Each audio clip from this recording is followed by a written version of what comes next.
survivor advocates to really do a deep dive and study into the issue of the rape kit backlog and what we can do as a community to come together on a bipartisan basis to tackle the backlog once and for all. We must prioritize Texas women and ensure that survivors of rape are receiving long overdue justice. Sometimes we hear terms like sexual assault or sexual violence, and if one is not privileged enough to have had experienced these crimes, one may become desensitized to these terms. And we can't forget the raw, gut-wrenching meaning of sexual violence. Sexual violence violates the personal safety of women to the most intimate levels. Sexual violence is pain. It's physical pain. It's emotional pain that many survivors carry for decades. Sexual violence tears at the most sacred parts of innocence. It hides behind closed doors. It's using makeup to cover up the bruises on our legs or our arms. It creates a fear of reporting because of fear of retaliation, or because one may not be believed, or because her rape kit may not be tested for years. Sexual violence doesn't discriminate. It permeates through race, color, income levels, all ages, and there are too many lives at stake for us to be complacent. In Texas in 2017, the number of reported instances of rape was 18,112. 18,112. And we know that many women, men, children do not come forward when they are a survivor of rape. So when we have women who are willing to come forward and undergo a very personal and invasive 4 to 6 hour exam in a hospital to collect DNA evidence, to just have that evidence sitting on a shelf untested for years, 20 years, is absolutely unacceptable. This bill, the LAVINIA Masters Act, House Bill 8, comes from a set of ideas it's inspired by Lavinia Masters' story, and along with the many voices of brave survivors who have come forward, it's the reason that this legislation is now on its path to become law. Behind every rape, we want folks to know that every rape kit is not just a number sitting on a shelf. Every rape kit represents a survivor. Every rape kit tells a story. And today we're here along with our colleagues from both sides of the aisle to talk. This is not a partisan issue whatsoever.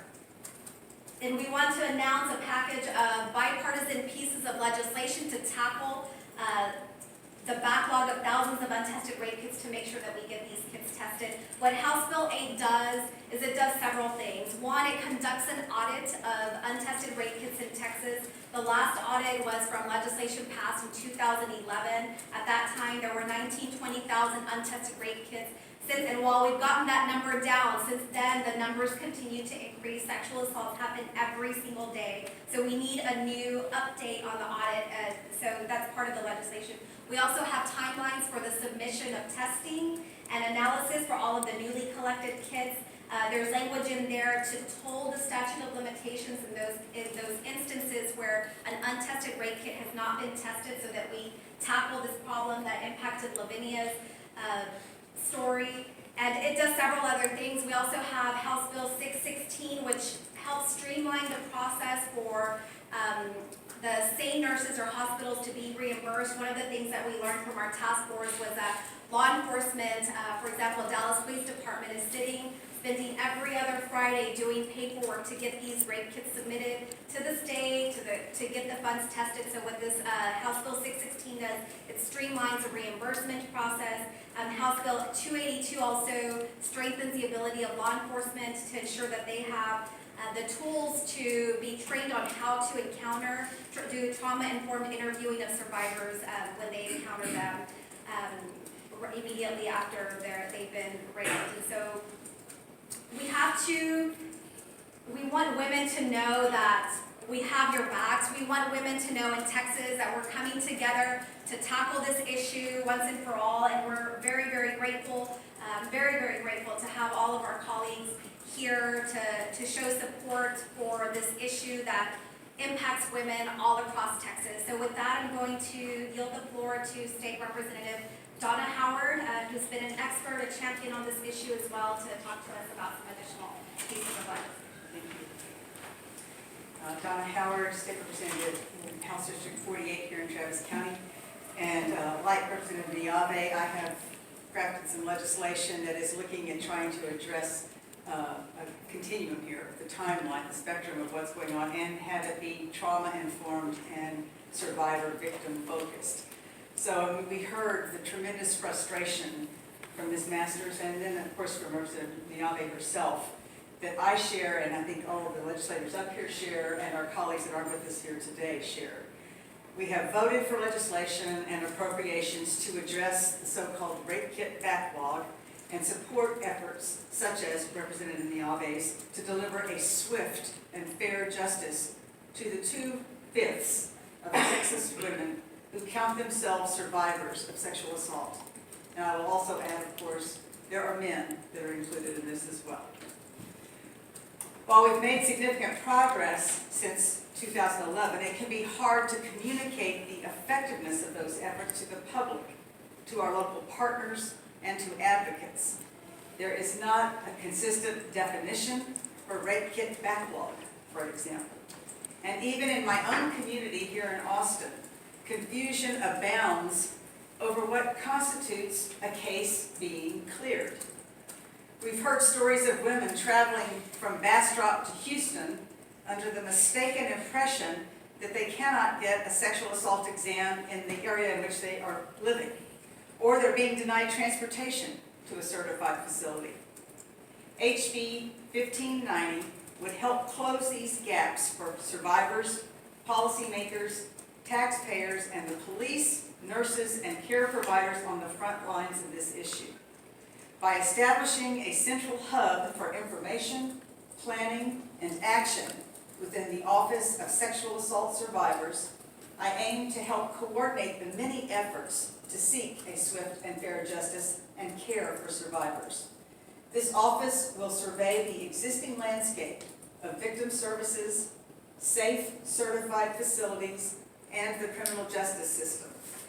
Many of these reports, audits, and surveys actually already exist, but in relative silos that are reserved for grant making, law enforcement protocols, or training certifications.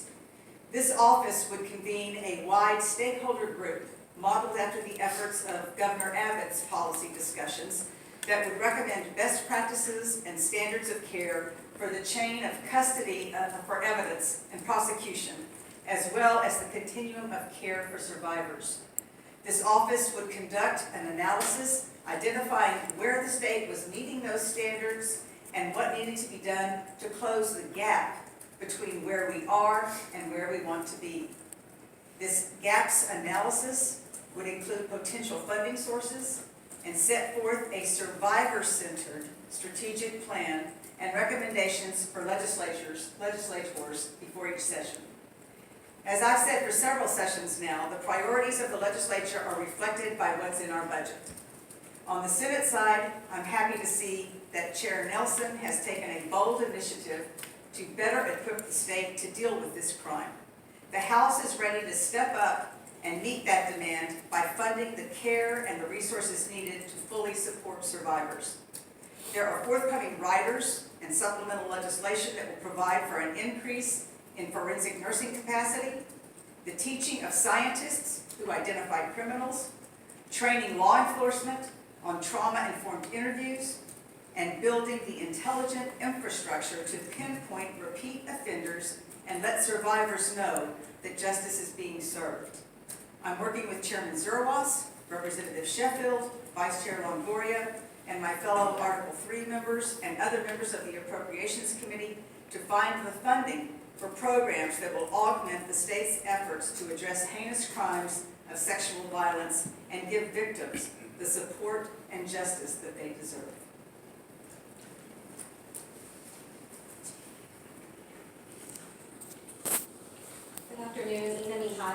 Representative, House District 124 from San Antonio, Texas. I echo the comments of my colleagues and am honored to stand here with Representatives Niava and Howard. Together with the support from Speaker Bonin and Governor Abbott, we will ensure every victim in Texas has the tools they need to seek justice. Sexual assault is one of the most traumatic events that a person can experience. This horrific event affects every aspect of a person's life. Ensuring that the victim, when he or she is ready, is able to pursue justice is of utmost importance. House Bill 8 is focused on helping victims on their path to healing by ensuring the timely collection, analysis, and delivery of sexual assault evidence. It does so by improving the coordination between healthcare facilities who collect sexual assault evidence and law enforcement. House Bill 8 creates a more efficient and effective process for all parties involved. Current systems do not always facilitate easy communication and coordination of sexual assault evidence between healthcare facilities and law enforcement. As a result, victims are often caught in a web of bureaucracy that creates barriers to seeking the justice and closure that they need to heal. Additionally, House Bill 8 calls for an audit of crime laboratories to identify the exact number of untested and backlogged sexual assault evidence in the system. This audit will finally give us the information and essential data we need to make policies decisions for the next legislative session.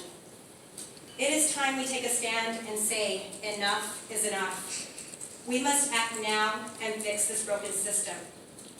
Each of us has the duty to do what we can to ensure that every rape kit is tested in a timely and efficient manner. We have to end this backlog. These victims deserve justice and they need our support.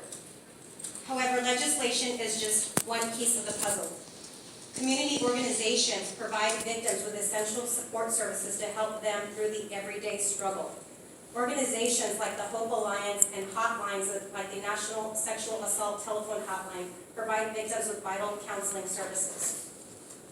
According to Hope Alliance Texas, 1 in 3 women have been victim to either an attempted or completed rape in her lifetime. And more than 50% of all sexual assaults involved an acquaintance or a friend. It is heartbreaking that sexual assault has such a deep impact on our society.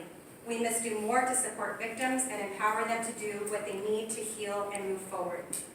This includes providing community organizations the training, tools, and resources they need to fully support and serve victims. Their work is an essential piece of the puzzle and must be recognized as such. If we, as a legislative body, band together to pass the bills mentioned today and empower community organizations, then we will show victims everywhere that we are here to support them, that we believe in them and want to do what we can to help them heal. Thank you again, Representative Niave, for leading this charge and for all of your hard work on this important cause, as well as you, Representative Howard. Thank you to Speaker Bonin and Governor Abbott for making this a top priority. We have the bipartisan support to fix this issue, so let's band together and get this done.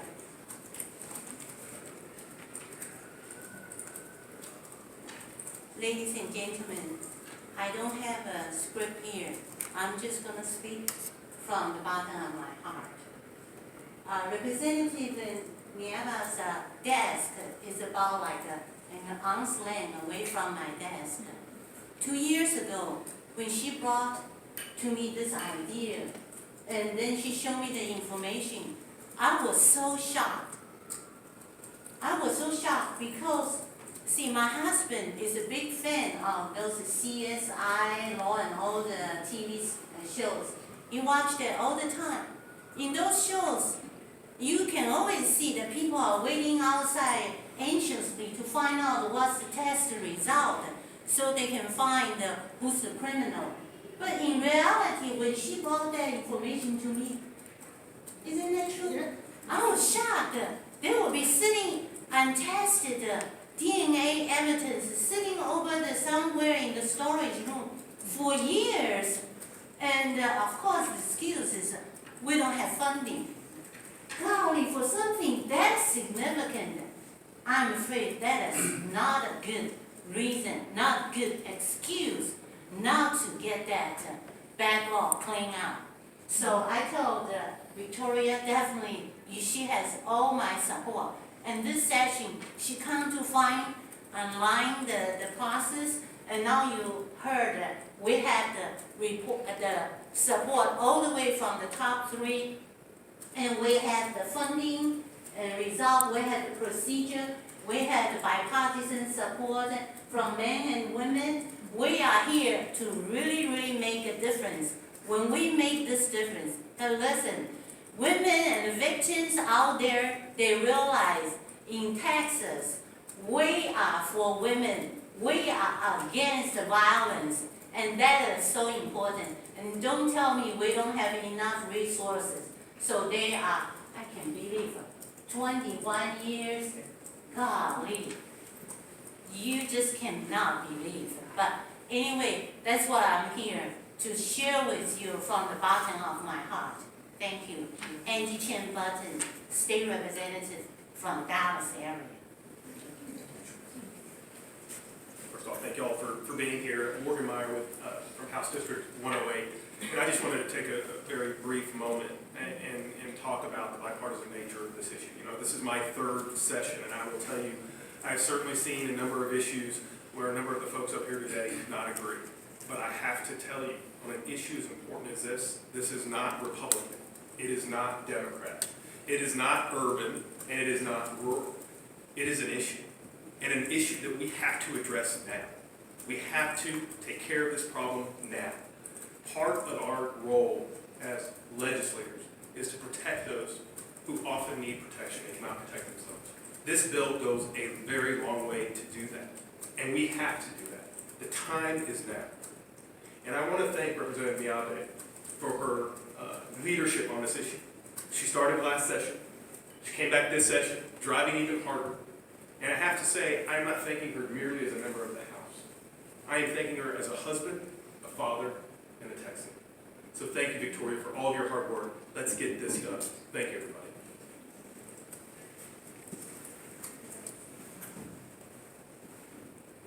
Also want to recognize Representative Retta Bowers, Representative Carl Sherman, and Representative Chris Turner.